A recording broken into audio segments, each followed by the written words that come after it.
Ah, well, well, well. Is it really that time again? To neglect to make or even write out a video I should have done 2 months ago? If you said yes, then you're paying attention to my sarcastic tone. But if you're unsure what exactly I'm talking about, let me just remind you. 2 months back around Halloween, I went to Youmacon in Detroit, Michigan, and had a great time. But for whatever reason, didn't make a video for it until now. So let me just talk why I went and how I got to Michigan from Pennsylvania, and then we'll look at some photos. I'd been wanting to go to Youmacon for months before I'd actually decided to go or not. And the only reason why this was a problem was because if I hadn't decided sooner, I wouldn't have been able to book a hotel room, and thus wouldn't be able to go. Not only that, but October was a really busy month for me. First, my oldest brother got married. Then, not even 2 days later, I went to Spain. And trying to schedule in a trip to Detroit, even though it was more than a week later, was very difficult because it was the first time I ever traveled alone. But the important thing is, I got there. But enough backstory. Let's get to the nitty-gritty. The reason, and you can put quotations around reason, to watch this video. And that is the pictures. The first picture I took was of the hotel room.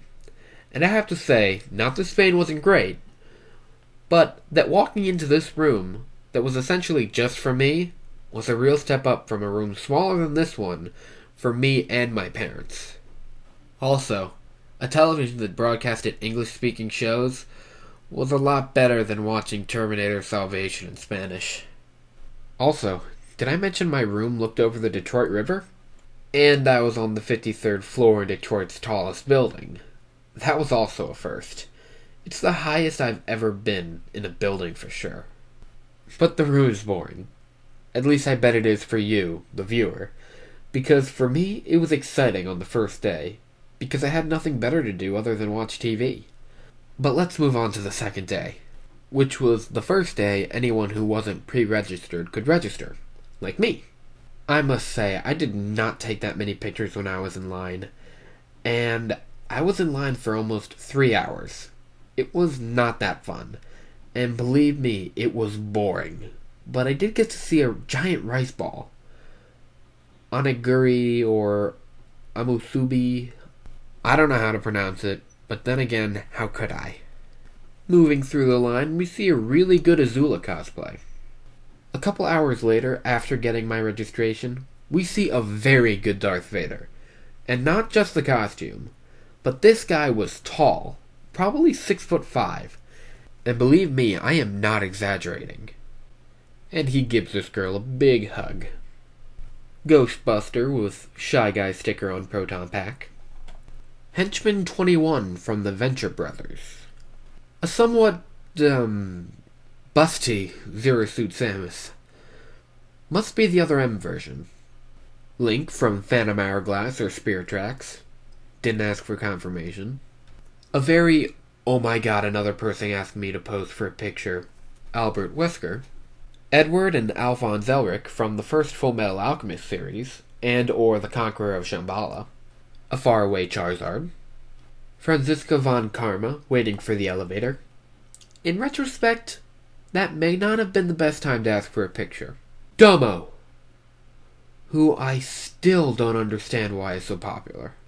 Kazuma Kuwabara with a totally not energy sword, but a great cosplay nonetheless. Next is Takahata 101, holding my ball. Yes, you heard me right. In preparation for Youmacon, I bought a set of Dragon Balls for the members of the Team 4-Star crew.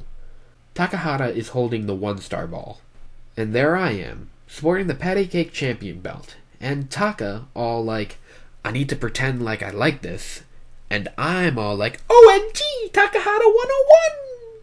Not my favorite picture, but one of the highlights of the first day. Next is Crows. Better known as Crows! Holding what to me looks like the Dominion Rod from Twilight Princess, but I know that's not what it is. You know what, let's replace that rod with the Dominion Rod. Much better. So what did I do when I met Crows? Give him a Dragon Ball? No, sir.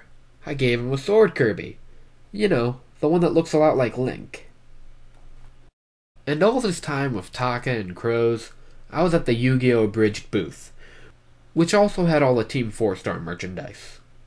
Next is not the best cosplay, but a great one because of it.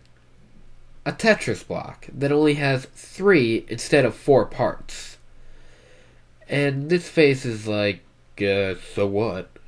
Gumshoe from Phoenix Wright, that funny enough was taken in the game room. The only Doug cosplay that I've ever seen, with Quailman. And it's a good thing he didn't try to give me any beats.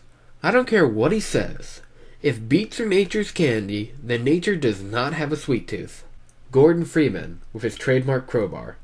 And make that the 3rd video game character, if you count the Tetris block as a video game character, near or in the game room.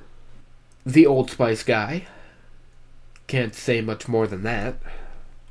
Ike and Lethe from Fire Emblem Path of Radiance.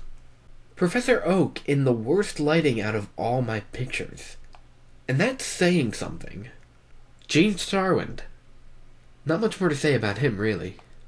Sorry, Gene.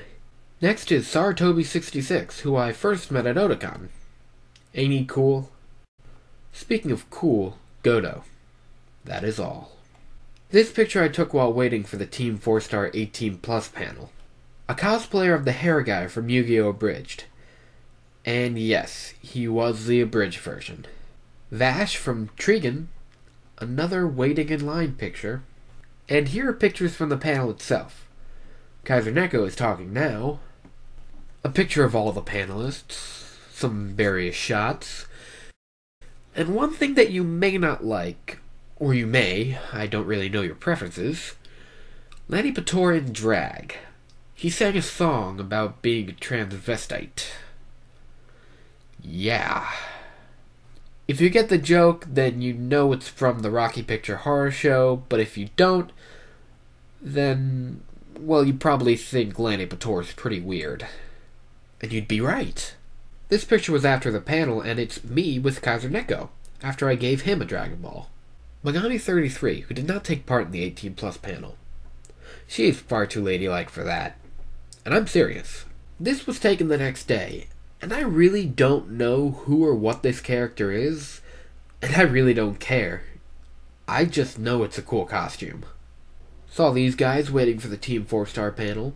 The non-18+ panel, that is. And they're good costumes, too. King DDD. And now he's trying to kill Zero Master. Oh, come on! Seto Kaiba. The only children's card game playing, dragon fetish having, multi-billionaire teenager that to my knowledge exists. A very blurry Vic McRoyale of cheese, who was dressed as Obi-Wan Kenobi. I never thought he would dress as that. Ezio from Assassin's Creed 2, and this was taken outside of the con near a church. And the person you all know as Ezlo, A1 Jory J. I met him on Sunday, and we had a lot of fun just hanging out. Masako X beating me at rock, paper, scissors. Shouldn't have chosen paper.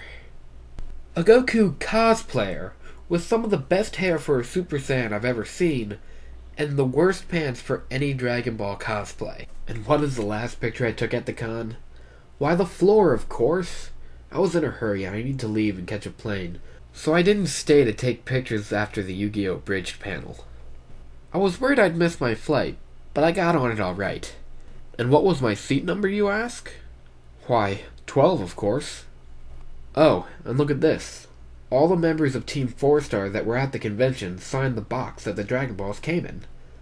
And I don't care if it's empty, because it's full of memories. Cheesy convention memories. Well, that's what my experience was like at Youmacon. And it was really good. Really, really good. Again, I'm sorry that it took so long for me to make this video, but if just one person enjoyed it, I know it's worth the time. Thanks a lot for watching, and have a good day.